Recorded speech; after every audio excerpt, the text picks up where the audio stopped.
so glad you made it. We are going to cook up a little bit of corned beef. We've got some special holidays coming, some birthdays coming, and we need to have some corned beef. So we're going to start today with the corned beef. And we're going to talk a little bit about the corned beef. This is what we use. I get mine already packaged at the grocer. This one I think actually came from the Walmart, and they're not sponsors, neither is this one, but a couple things I wanted to point out is you want to make sure you're getting a flat cut corned beef brisket. And yes, this is brisket. And so that is what is pickled or brined for 2 weeks in nitric salt to make the corned beef. Now, we're going to open this, but the other thing I wanted to talk about is right here, when you purchase this, make sure you look at this date. If they have some that they haven't sold, they may put them out, and then you're buying one that only has a 2-week window on it. So make sure you're buying it with a good date. So we're going to open this up in the sink. We're going to rinse it with cold water. So let's get started so you can see. And it should have a little seasoning packet, which I save and always use. So we're just going to open this up. And there's my seasoning packet. And here's my corned beef. And there's all the juice. That'll go to the trash. I'm going to turn this on, and I've got cold water. And we're going to rinse it well because it has still a lot of brine on it. And we want to lose the brine. And it should have a nice little fat cap on the top. And one of the things that's real important when you're looking to buy one is make sure you get your flat cut, not the point, and you get it where you have a nice even width of corned beef. Because remember, this is going to shrink down. So if it's wide over here and then it gets real skinny, it's going to cook unevenly. Now we're going to do ours in the Insta Pot. You can do this in the oven, but it takes a very long time because it is brisket, and it will take time for it to cook down, to all break down and become tender. So if you are to cook it in the oven, you cook it real low and slow. I'd say 325 in a sealed pan for at least 3, maybe 4 hours, maybe even 5 hours, real low and slow. Now you can always follow the instructions. So I'm just going to pat this dry, and you can see the lines. So when we cook this down, it will get tender as we braise it. But we're going to do ours in the Insta Pot. It'll be much faster, about 1.5 hours.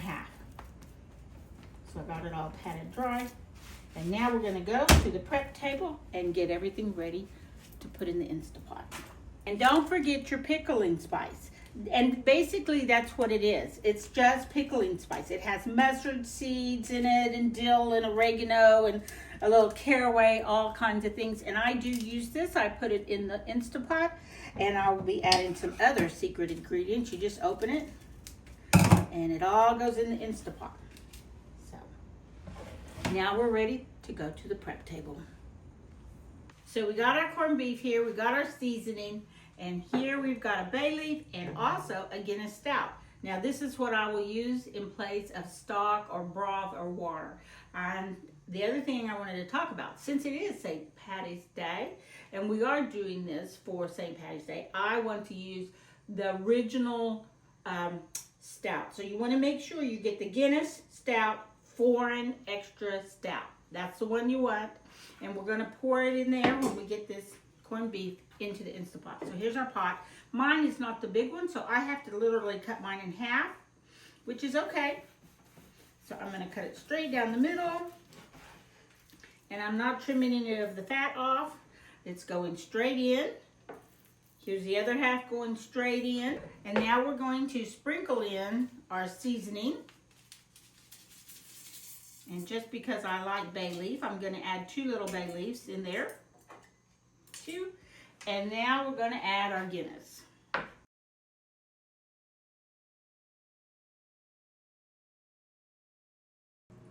So we're back.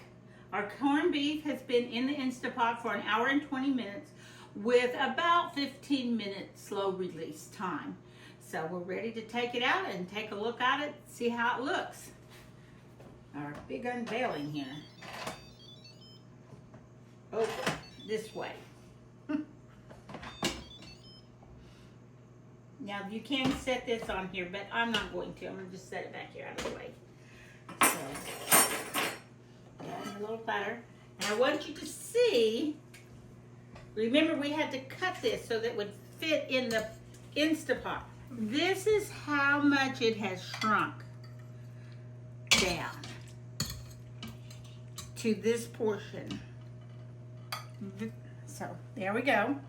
There's our corned beef, and it looks really yummy. And I'm going to get my knife here and slice it. We're going to slice it across the grain a little bit. Oh yeah, look at that, it just pulls apart. That is so perfect.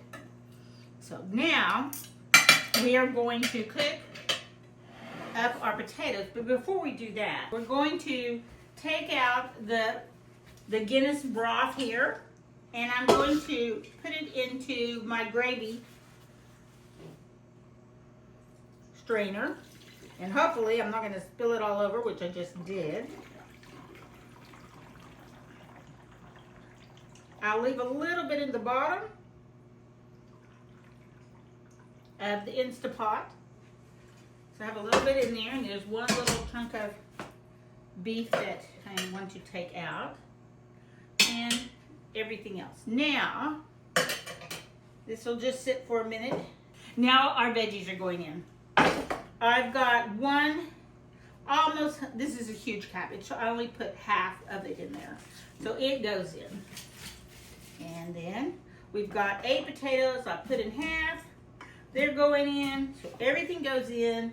I've got about 2 carrots and a half an onion, and everything goes in. Okay? Everything. I've got some more of this. I'm going to add some of this back in. I've got some on the bottom, but I'm going to drizzle this so it'll go all over around. Just like that. And then I'm going to put this back on.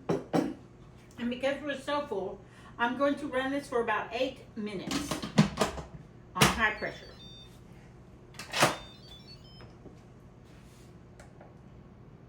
High pressure, here we go, and just let it go. 8 minute passes, we're going to do a very quick release on it and check our veggies. In the meantime, it's starting to pressurize. I'm going to tint my corned beef so it'll stay warm, and I'm just going to set it over here. And one of the things that I like with my corned beef is I like some mustard. And so what we do, which I hope you will like as well, is I'm going to take some. Now, if I had whole grain mustard, I would use that, but I don't have any, so I'm going to use my Dijon. And I'm going to get me a nice big wave of mustard, maybe 2. Because I've got 4 people for dinner. And then what we're going to do with that is we're going to take some of this, our broth here. We're going to drizzle that in there, and it's very warm still. And just dilute it down a little bit. And this will be our sauce to serve.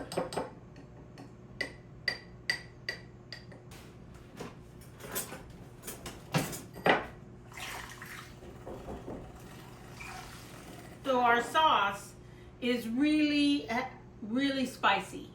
It's going to be hot, almost like a horseradish sauce, but it's a mustard sauce that we have mixed with our Guinness. So that'll fit right in when we get ready to serve it. We can reserve this back. You can make some gravy out of it if you want. You can add some back onto your potatoes. So we'll save this. We're not going to throw it out yet because we might need it for something else. And I'll be back in about 10 minutes. Here we go. Let's give it a go. I am going to add my mustard sauce. I'm going to take a drizzle of this and drizzle it all over.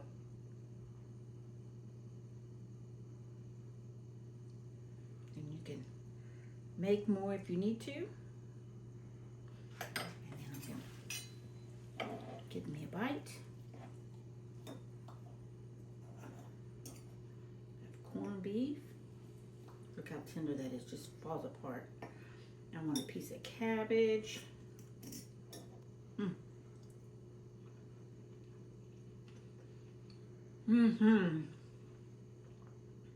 Tangy mustard sauce is so good, especially with that Guinness braising liquid mixed with it.